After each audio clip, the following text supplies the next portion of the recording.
Look how much African American communities have suffered under Democratic control. Tonight, I'm asking for the vote of every single African American citizen in this country who wants to see a better future.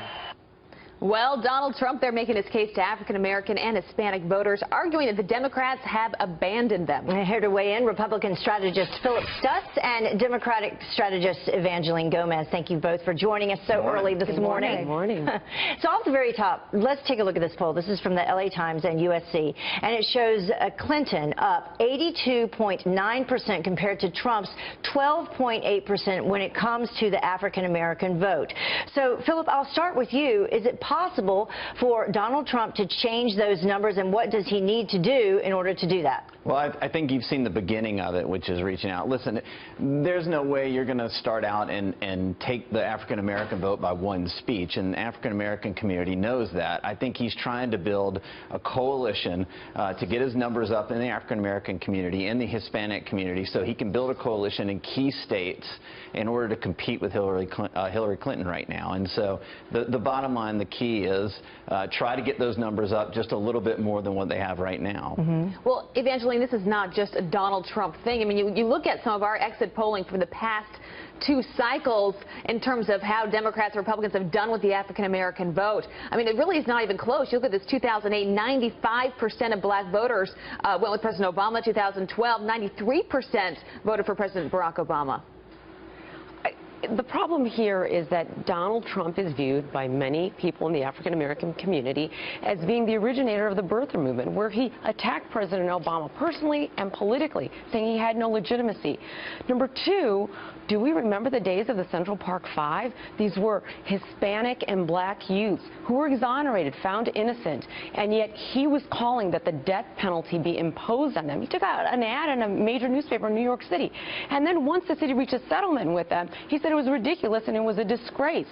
Well, that These settlement was serious issues in the African-American community, and this is something that has been reflected in the polls. One recent poll has him at 1%, Wall Street Journal poll, and a prior poll had him at 0% support among African Americans. Wow. I don't think the overtures he's making now are going to make any type of significant Philip, go ahead.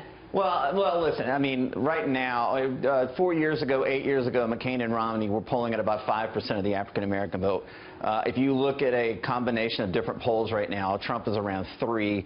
And so he needs to get 2, 3 more points in key states and build another coalition of white Democrats, turning out new voters, turning out between 25, 27% of the Hispanic vote. Right now he's at 20%.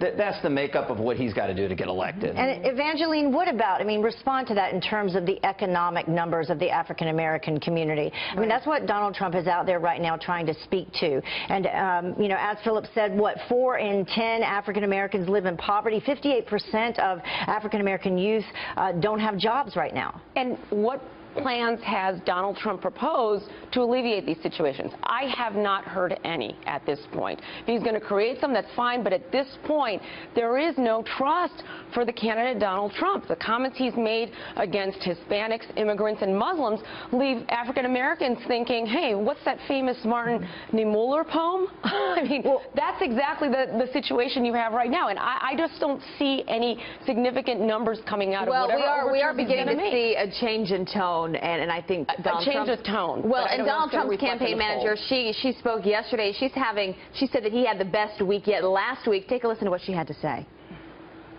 This was the best week, I think, so far in the Trump campaign, mostly because he's able to be himself, the authentic Donald Trump. He has said that he regrets causing personal pain to those who feel it based on things that he has said. I do believe that this is what people appreciate. Philip, what, less than 80 days now, but in politics, really anything can happen in that amount of time. Can he make a comeback in the polls where it really counts in the swing states? Yeah, Abby, that's a really great point. Anything can happen. Listen, think about this. North Carolina starts mailing ballots in 3 weeks. Florida votes before Halloween. We're not just looking at 85 days. We're looking at sometimes a lot less than that, where the vote is actually going to start happening. It's coming, guys. And so the reset's great. know, I don't think he's in Hail Mary zone. I think he's throwing a 30-yard pass down the field right now. But listen, the 4 critical states, North Carolina, Ohio, Florida, and Pennsylvania. Pennsylvania is kind of out of reach right now. So he's got to find another group of states that make up for those electoral votes. You could find that in Nevada, in New Hampshire, in Iowa, and possibly Virginia. But the numbers on the electoral count look tough right now, and he's got to have a major reset. And then if there's an October surprise, which there very well could be, that would be the key difference. There has been an October surprise before. We've seen that happen. Good point, Heather. Thank you both for joining us. Philip, we appreciate it. Evangeline as well. Thank you. Thanks, you guys. GOP nominee heading to Ohio today as his campaign praises his, quote, best week yet. Kristen Fisher live in our nation's capital with the race for the White House. Kristen, good morning. Good morning, Abby. Donald Trump could be on the verge of making the biggest policy change of his entire campaign, and it involves his #1 issue, immigration. You know, from the very beginning, Trump has vowed to remove the 11 million undocumented immigrants who are living in the United States, and he said he wanted to do it by creating a deportation force. But now there are signs that Trump may be ready to back away from that hardline stance, which has alienated many Latino voters.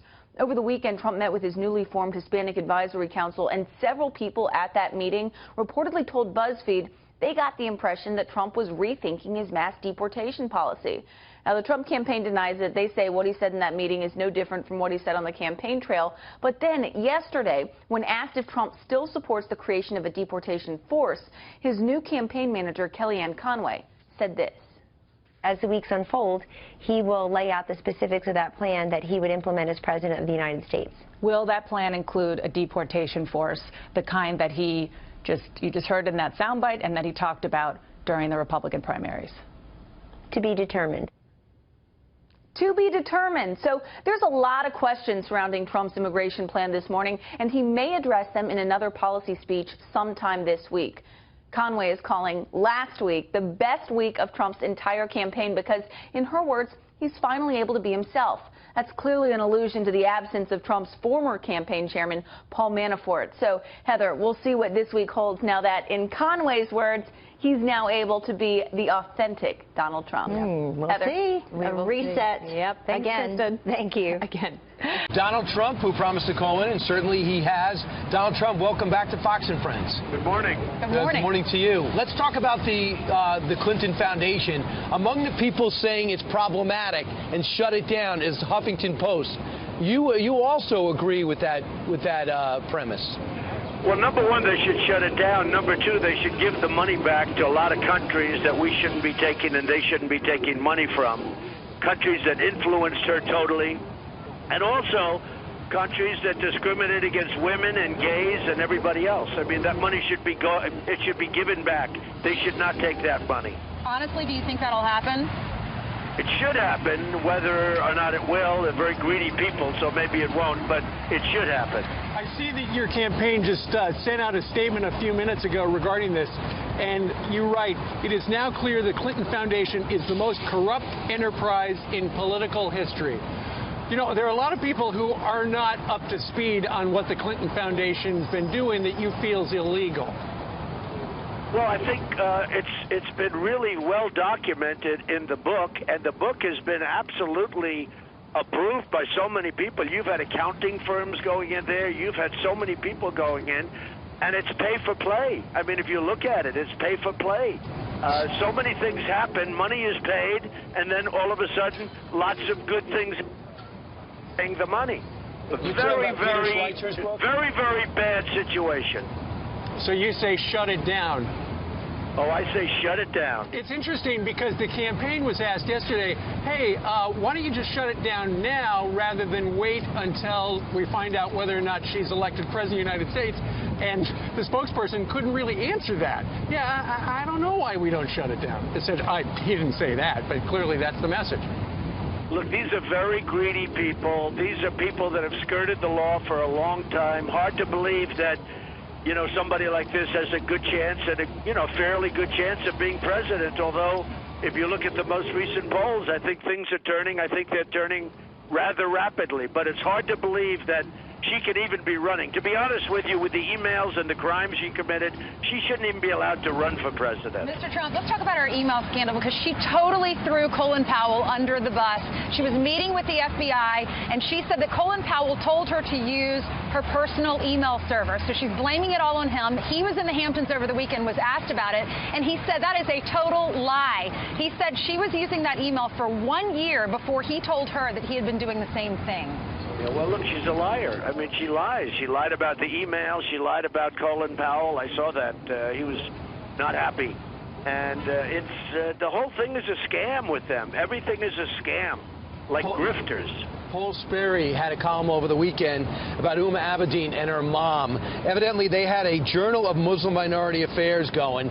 It's a journal. She had a title with the journal. She wrote for this journal, and you know what? Basically, their message is as anti-woman as you can get.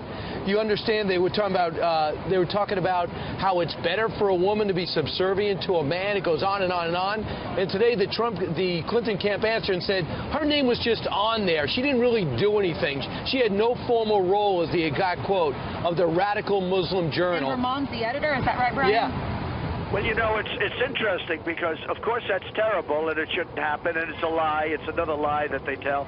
But what about the fact that Huma Abedin, who knows every single thing about Hillary Clinton, she knows more about Hillary than Hillary knows, and she's married to a pervert sleaze named Anthony Weiner, who will send anything that he has out over Twitter or any other form of getting it out.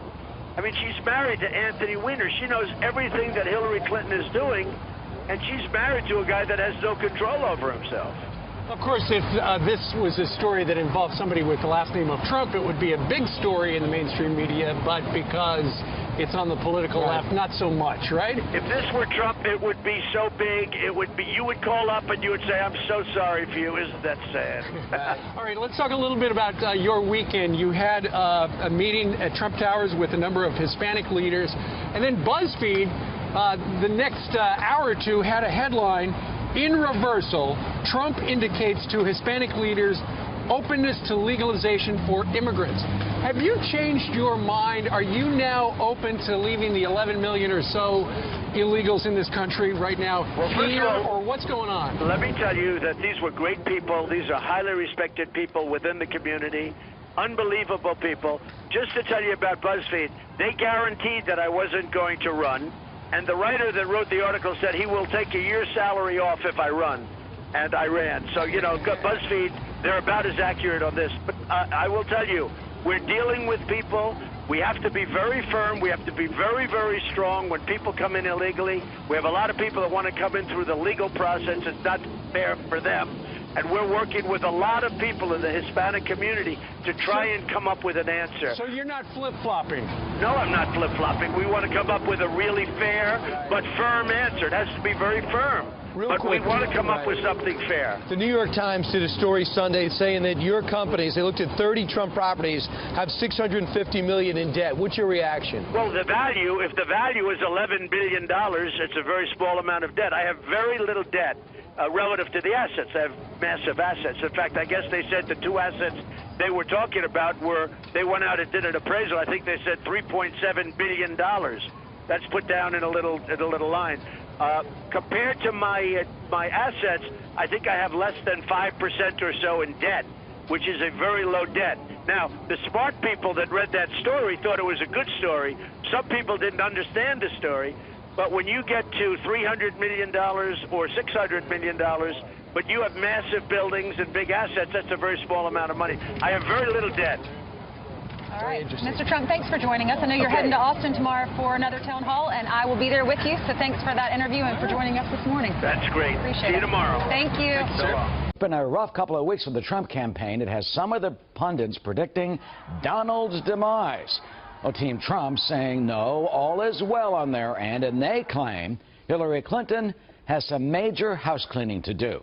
Senior national correspondent John Roberts is live outside of Trump Tower here in New York City, where we expect a major announcement from Mr. Trump about the Clinton Foundation. Good morning, John.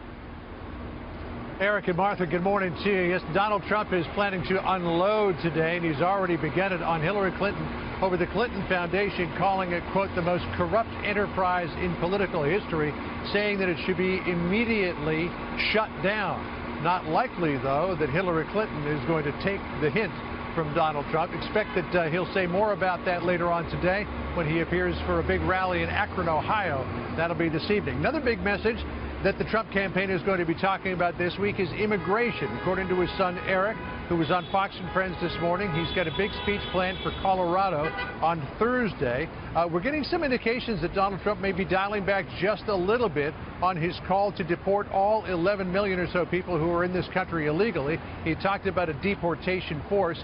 His campaign manager, Kellyanne Conway, saying yesterday, well, the status of that deportation force is, quote, to be determined. But just a few minutes ago on Fox and Friends, despite the fact that Democrats are saying it is, Donald Trump says he is not flip-flopping on immigration. Listen to this. We have to be very firm. We have to be very, very strong when people come in illegally. We have a lot of people that want to come in through the legal process. It's not fair for them. And we're working with a lot of people in the Hispanic community to try and come up with an answer. So you're not flip-flopping? No, I'm not flip-flopping. We want to come up with a really fair but firm answer. Now, all of this came out of a Saturday meeting with his Hispanic Advisory Board. Donald Trump is bringing them on board to try to figure out ways to, A, get an outreach to the Hispanic community, and B, formulate his immigration policy, which we likely won't hear about for at least a couple of more days. And who knows, Eric, what level of detail we will get from Donald Trump on this on Thursday during that big speech, but likely a little more than we've gotten in the past. Eric? Yeah, he'll be speaking in Colorado. Meanwhile, John, how is this new so-called version of Donald Trump going over? Well, Kellyanne Conway yesterday, again, his campaign manager, was saying that they've had the best week that they have ever had. And here we have, and I know that we've said this before, Eric, another week where Donald Trump has been on message, hasn't wandered off into those areas that get him into so much trouble. And the reason for that is that he's been much more scripted than he was in the past. He's delivering prepared remarks at these rallies, though he's ad-libbing around them, using a teleprompter, which so far has kept them from going into those areas that often step on his message and get him in trouble. The Republican National Committee Chairman Reince Priebus, for one, is very happy about what he sees. Listen to what he said. He's had a great week. I think he's been on message. He's shown maturity as a candidate. I think that he's getting into a groove. I think he's done great, and I think what you're going to see is these polls will begin to tighten in the next couple of weeks, and by Labor Day or thereafter, I think you're going to be back to an even race if we continue down this path. And at least one poll is reflecting what Chairman Priebus is talking about there. The USC LA Times Dornsife Daily Tracking Poll has Donald Trump up over Hillary Clinton by about 1 point now, 44.6% to 43.5%.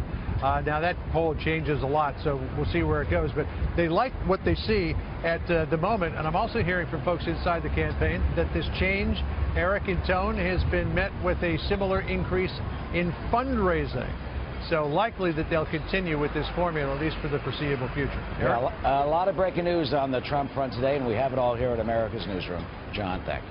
All right, so tell us about your Thursday, Friday, Saturday. I went to Indiana on Thursday, got off the plane, and then my phone was blowing up with people with his camp saying, you're here to interview Pence.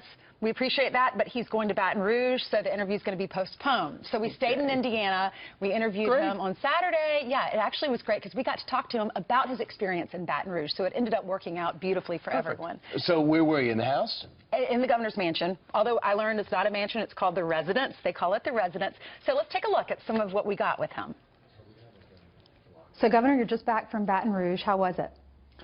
It was heartbreaking to see the devastation that the flooding that's impacted that community has had, but it was so inspiring to see the determination and the resilience of those families, and also to see the way people are coming alongside, volunteering time, and really helping people put their lives back together. President Obama just announced that he is going to be paying a visit to that area this week. What's your reaction? The fact that Hillary Clinton hasn't gone there, President Obama hasn't. They've spent the weekend in Martha's Vineyard. Well, I think Donald Trump made it clear yesterday that we were there to help. People can make their own judgments about about other leaders. I'm frankly glad the president is going next week. This may well be the worst natural disaster since Hurricane Sandy, but it hasn't seemed to get the level of attention that it deserves. The enormity of this is evident when you are on the ground there. Lots has changed over the last few days within the campaign. Paul Manafort resigning. What was your reaction? Well, I think Paul Manafort did a great job during the primaries and also during the convention, and we all appreciate his service. Why did he resign? I think Paul didn't want to be a distraction going forward. We've got a little more than 80 days left in this campaign. We saw a couple of great new additions to the campaign. I've actually known Kellyanne Conway for many years, and to see her step into the role of campaign manager, Steve Bannon, who brings an extraordinary vision and energy to this. I think what you've seen this week is a campaign that's on a roll. Has he been including you in some of these decisions? Donald Trump and I talk every day, and sometimes several times a day. I think the American people know the person that's running Donald Trump's campaign for president is Donald Trump. Look how much African American communities have suffered. What do you have to lose? Donald Trump is telling the African American community, I am the guy for you, and he says by 2020 he's going to have 95% of the African American support. Why are you laughing? Well, that's Donald Trump. Look, he has a heart for every American, and he's a truth teller. He speaks the truth. It's been the failed policies of Democrat politicians that have harmed people living in the cities in this country now for generations, and it's had special impact on the African American community. He's speaking the truth, but he's also doing what a leader should do, and that is saying that as John F. Kennedy said, we're going to advance policies that cause all ships to rise, to create opportunities for every American, and his optimistic view about 2020 when he's running for re-election, that's pure Donald Trump. It's look, we're going to deliver for every American, and when the American people, including African Americans in this country, see the new jobs, the new opportunities, the new educational choices that they'll have under a Trump administration, I have no doubt in my mind that support is going to grow. Judicial Watch. There's a judge that's associated with the email scandal who has now said that Hillary Clinton's going to have to answer questions under oath. What do you think about that? It's time for her to go on the record. Look, Hillary is in hiding, and Donald Trump is everywhere. I mean, I think she's gone more than 250 days without a press conference. And, you know, it's time for her to step forward and begin to answer these questions. And not just these questions, but questions about the Clinton Foundation. I mean, now we hear that the Clintons are going to stop fundraising for the Clinton Foundation if she's elected president, presumably because that would be a conflict of interest. Well, I think the American people wonder why wasn't it a conflict of interest when she was Secretary of State, a third-ranking constitutional officer in charge of our foreign policy. Good questions and interesting answers. Thank you. We'll hear more of that interview at 7:30, and then tomorrow we're going to introduce you to the family. He loves his wife so much. It's really cute to see them together. And on the other side, Tim Kaine. Yes. Oh, we contacted Tim Kaine. We wanted to interview him and offer him the same opportunity. They have declined. So hopefully they'll change their mind in the future. A fight for faith in the courtroom. A Texas judge could be sued for starting every court session with a short prayer. Sued, yeah. The Freedom from Religion Foundation says the invocation is unconstitutional. The state attorney general says he supports the judge, but the foundation is considering a lawsuit. So joining us now, Montgomery, Texas Justice of the Peace, Judge Wayne Mack, and his lawyer, Chelsea Uman. Thank you so much, both of you, for being with us. Good morning. Thank you for having us. You're welcome. All right, Judge, I'll start with you. Tell us about how you feel about this. Well, it's very disappointing. The U.S. Supreme Court and the Texas Supreme Court all start their opening sessions with an invocation, and we're just following in their footsteps. And our Attorney General has ruled everything we're doing is constitutional. So legal, but and you ran on this. Am I correct, Judge? Yes, sir. I ran with the idea of starting a chaplaincy program to be able to respond to the needs. In my court, I deal with misdemeanors, but as well as I'm also the coroner, and so I get to be on some very unsightly scenes and deal with tragedy and with people in their darkest hour. And so having this chaplaincy program was very important to me. You know, the Freedom from Religion Foundation says this: complainants felt coerced to participate in the prayers, and both participated against their conscience out of fear of prejudicing the judge. Let me ask something. Did you force people to take part in the prayers and sit through it? No, sir, we've never forced anybody. We give everybody the opportunity, and they choose to be in the courtroom. They do not have to be in the courtroom when this opening ceremony takes place. And so if they choose to be offended, it's because they choose to be in the courtroom while it's going on. Chelsea, legally, can this group from Wisconsin tell you guys down in Texas what you should and shouldn't be doing in your courtroom? Absolutely not. The Supreme Court and the Texas Supreme Court both open their sessions with a brief invocation as well. The Supreme Court has ruled on this twice before in Town of Greece and Marsh v. Chambers, that prayers and invocations are perfectly constitutional for opening sessions. And if it's constitutional for the Supreme Court, it's constitutional for Judge Mack. Judge, let me ask you something. How do you get to be a coroner and a judge? How much school did you go to? Well, that's a long story, Brian, and they've told me I only got 30-second answers. So, but we're the highest volume court in Texas. The justice court system is, and so we have a coroner system, and in our county, all 5 justices perform those duties, and we get to help people every day. That's what I enjoy about my position. Wow, right. What responsibility! Thank you, Judge, and God bless you both. Thanks for being here. We wish you all the best with this case. Thank you very much. And hopefully Ainsley won't be sued later today for saying that. Yep, there he is. Okay, I don't know if now you could see me, right? Right, exactly. Couldn't hear him breathing. Now you can see him. How are you guys doing? Hey, we're doing okay. You guys had a very good week. We had an amazing week. I mean, my father was on fire. We had an amazing week. He was all over. He was talking about ISIS. He was talking about African-American youth that's been left behind in this country. I mean, he had an amazing week. He was spot on message. Should he have been on the teleprompter earlier? No, my father's my father, and he's larger than life, and he's great, and he's fun, and that's why you have 15, 20,000 people coming to these rallies, and then you look at the Clinton rallies, and you have 2 people there, right? I mean, people like that. It's so different than the standard politician. I mean, he's finally made politics exciting again. You know, what some have speculated, and you tell me if this is true, until he saw a dip in the polls, he wasn't going to change. When the polls clearly were starting to go against you, that's when he said, I gotta shake things up and change. And he did. Yeah, well, listen, he's a great agent of change. He gets it. He gets momentum, and he gets everything else. And listen, you know, when polls go like this, and we're back in the lead. You probably saw the LA poll times yesterday, where we're 2 points ahead, which is really exciting. And you know, he's doing great. I mean, he's really, really doing incredibly well. And you know, we're proud of him. The family's proud of him. And the energy out there and the groundswell of support that we have all over the country is really incredible. Your dad and Governor Pence, they decided at the last minute Thursday night to go to Baton Rouge and to meet those families, shake hands with the victims, and provide some relief effort. The president and Hillary Clinton, we've seen the images all weekend. They were playing golf, or he was playing golf. She was in Martha's Vineyard for some fundraising events in Nantucket.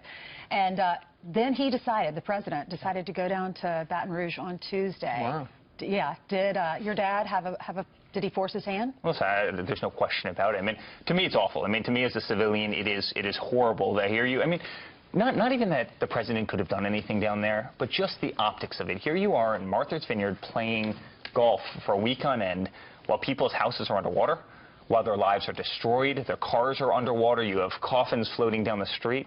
I mean, the optics of it is horrible, right? We live in America. Your government should be there in a natural disaster, and it wasn't. And I mean, the fact that Hillary was fundraising while, you know, my father and Mike Pence were offloading goods from trucks. Sure. I mean, it just tells a story and the difference of leadership qualities between those two individuals. Particularly given, Eric, what Barack Obama said about George Bush in a similar situation regarding Katrina, and then, you know, it's amazing. It all turned around. What's interesting, though, is before your dad and Mike Pence went down, the governor of Louisiana, John Bel Edwards, had suggested, well, I hope it doesn't turn into a PR, a photo op or something like that, which was regarded as some criticism. Then, after your dad came and went, he thanked your dad for bringing attention to the floods. Yeah, that's right. I mean, it was actually a really, really nice statement that he made. And he said, listen, thank you. No one's paying attention. Again, you have the optics of the president playing golf as opposed to focusing on this Gulf state that's in total disarray and total ruin. People's lives are turned upside down. thank you for coming down here and putting real attention on it. And quite frankly, if my father didn't go down there and he didn't put the pressure on him, Obama wouldn't be down there. Well, the problem There's just no question about he it. did show up in New Jersey and Sandy, right after Sandy, and Mitt Romney, remember, everybody suspended their campaigns to do this, and because he was running for re-election, perhaps. Meanwhile, Christy Alley came out and said this, who's the famous actress from Cheers and everything else, said, my point is, do you think the USA wants to see you, this is a message to the president, playing golf while Louisiana is 20 feet underwater and people are dying? Yeah, she tweeted that after she also put out a video from Barack Obama criticizing George Bush. It speaks to the lack of leadership in this country. And listen, I can tell you this as a guy who's been around my father his entire life. When there is a problem, when there is a natural disaster, when there is an issue, my father will be the first person there. I mean, he will just be the first person there, and the American people can count on that. There were some headlines after a meeting, I believe it was over at Trump Tower over the weekend with Hispanic leaders. Yeah. BuzzFeed's lead was, in reversal, Trump indicates to Hispanic leaders openness to legalization for immigrants. Yeah. Sounded like he's doing a 180. Listen, I don't know where the article came from. Actually, my father's speaking about immigration all week, so I won't steal his thunder and his fire. But my father's immigration plan is pretty simple. He wants secure borders. You have to know who's coming into the United States of America. I mean, you just can't let people come in unchecked. We have 100 million people in this country that are out of the workforce, right? I mean, we have manufacturing jobs in this country have gone down 1/3 since 2000. We're losing jobs across the board, yet people are walking in unchecked, and we don't know who they are. And they so can be secure the border, but what about the illegals in the country right now? Yeah. You know, your dad had talked about a deportation force in the last year. Now that's to be determined. And listen, he's going to be speaking a lot about that this week, so I'll leave it to him. But my father wants a safe country, and he also wants Americans to have jobs. I mean, they should come first. You were born in this country. You were born here legally. You're here legally, right? I mean, wages have been stagnant for the last 15 years, and it's because you have, Syrian refugees coming in. It's because you have, thousands of people coming over the border. I mean, and Americans are suffering because of it, and that's his point. So he's speaking to Hispanic leaders and Latino leaders, and he's having really amazing conversations. He's also speaking to law enforcement. He's speaking to Border Patrol, and, he's going to formulate a really, really great plan that's humane and ethical and that treats everybody well. But we have to solve a problem. It's a real problem for this country. Eric, what's your response to the critics who say it's a flip-flop? Because you had your dad saying 11 million illegal immigrants here in the country, that he wants mass deportation. Then you had Kellyanne Conway, who just joined the group last week, and she said, we're going to address this issue. We're not exactly sure. It's yet to be determined, but she said we're going to do it in a fair and humane way. Yeah, my father hasn't flip-flopped on anything. I mean, this was all the auspices of one article that came out that wasn't grounded in any substance. But again, my father's giving a big speech on this on Thursday, so he'll be talking a lot about the specifics. So the shakeup or the change happened at the beginning of the week, and then yesterday, on Friday, coming off a very successful speech, most even critics would say, from your dad, Paul Manafort goes, I handed my resignation. Yeah. Was part of the reason that Manafort's not there, is it the belief within the Trump camp that he was the one who leaked the story to the New York Times? No. About disarray within the organization? No, not at all. Not at all. In fact, Paul is an amazing guy, and I have tremendous respect for Paul. And, the job he did with the delegates and the convention and everything, which is really why he came into the campaign, was truly amazing. And Kellyanne is an amazing person. She's going to do a great job. She's going to take us through November 8th. You don't think they both could have coexisted? Oh, could they have? I don't know, possibly. I think my father didn't want the distraction. I think Paul didn't want the distraction of what he was dealing with and some other things. But, Kellyanne's amazing, and Paul's a guy that I hold in incredible regard. I mean, he's a great person. Clearly, she's doing a good job. I mean, everyone's saying he had the best week of his campaign last week. It was a great week. I mean, it truly was. I was actually with him in North Carolina, and I was with him in a bunch of places. And obviously, you were down in Louisiana with them, and it was an amazing week. They were spot on message. And no, I tried to go to Louisiana, and they said, we don't want this to be a photo opportunity. We're going to help the people. So Ainsley, you stay in Indiana. You did the great interview with the governor. That's right. Yeah, of course. It's interesting. There are a couple of stories out this morning that says that Republican leaders are worried that Donald Trump doesn't get it, that he needs to make this a referendum on Hillary Clinton, because ever since the DNC, Hillary has made it a referendum on your father. Does he have the judgment? Does he have the temperament to be president of the United States? And to a certain extent, that has worked. Will this campaign going forward be a referendum on Hillary? Listen, it's going to be both. But I find it interesting. My father, the last several weeks, the only thing he's been speaking about is specific issues, whether it be ISIS, whether it be exactly how to defeat them, whether it be how to revive these inner cities. Yet you hear nothing from Hillary. She hasn't had a press conference in, what, 270-something days? Because your dad's been positive and not been making news, there's been unbelievable scrutiny on her foundation, on the emails. I could not believe how the scrutiny over this weekend. Well, look, I mean, look at so many things. Okay, so the emails, and everybody knows about the emails, and that is truly one of the worst things. Look at the $145 million that comes into the Clinton Foundation from effectively, you know, the business people behind the uranium deal with Russia, where we give 20% of the uranium stockpile of the United States to Russia. They bought it on her watch. And the Clinton Foundation gets $145 million. I mean, why are we giving uranium to Russia? American uranium, dug out of the United States. It is absolutely insane. I mean, just the levels of corruption in the Benghazi and the emails. And, I mean, you can go down the list, but, I mean, here's the Secretary of State between 2007 and 2014 made $141 million. She's supposed to be representing the interests of the United States of America. She made $141 million. While people were dying in Benghazi, you know, she's out giving speech. I mean, it's unbelievable. It is truly unbelievable. And supplying bomb-making material to another country. There you go. All right. Eric, we know you've got a really busy week. Thank you very much for dropping by. Thanks, Eric. Great to see you. Thank you. Over the weekend, I got a chance to go to Indiana and sit down with VP nominee Mike Pence. Here's what he had to say about being on the trail with Donald Trump. Lots has changed over the last few days within the campaign. Paul Manafort resigning. Why did he resign? I think Paul didn't want to be a distraction going forward. We've got a little more than 80 days left in this campaign. We saw a couple of great new additions. Has he been including you in some of these decisions? Donald Trump and I talk every day, and sometimes several times a day. I think the American people know the person that's running Donald Trump's campaign for president is Donald Trump. Last week in Charlotte, he said that he regrets some of the comments that he made. He's really been sticking to the teleprompter. Why do you think he is changing, and is he sincere? I don't think the message is changing at all. I think people are just getting to know Donald Trump better. I know you have said that you regretted some of the negative ads in the past. What do you make of Donald Trump with this latest, with his only negative ad? In Hillary Clinton's America, the system stays rigged against Americans. Look, elections are about choices, and making sure the American people know the choice that we face in this election. And the failed leadership that Barack Obama and Hillary Clinton have brought to the national stage, what the consequences of that have been for the country, is going to be very, very important as we continue to go forward. Judicial Watch, there's a judge that's associated with the email scandal who has now said that Hillary Clinton's going to have to answer questions under oath. What do you think about that? It's time for her to go on the record. Look, Hillary is in hiding, and Donald Trump is everywhere. I mean, I think she's gone more than 250 days without a press conference. And you know, it's time for her to step forward and begin to answer these questions. So, Governor, you're just back from Baton Rouge. How was it? It was heartbreaking to see the devastation that the flooding that's impacted that community has had, but it was so inspiring to see the determination and the resilience of those families. What was most humbling to us was to see the way that volunteers were showing up, particularly from the faith community. People pouring their lives, their resources, their hearts into total strangers. We were driving through a neighborhood at one point, and Donald Trump made the decision to get out of the car on unscheduled stop.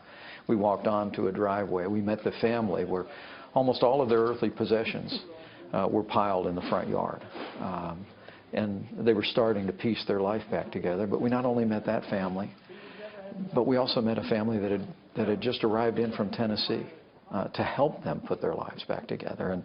And to see total strangers coming alongside hurting families and hurting Americans,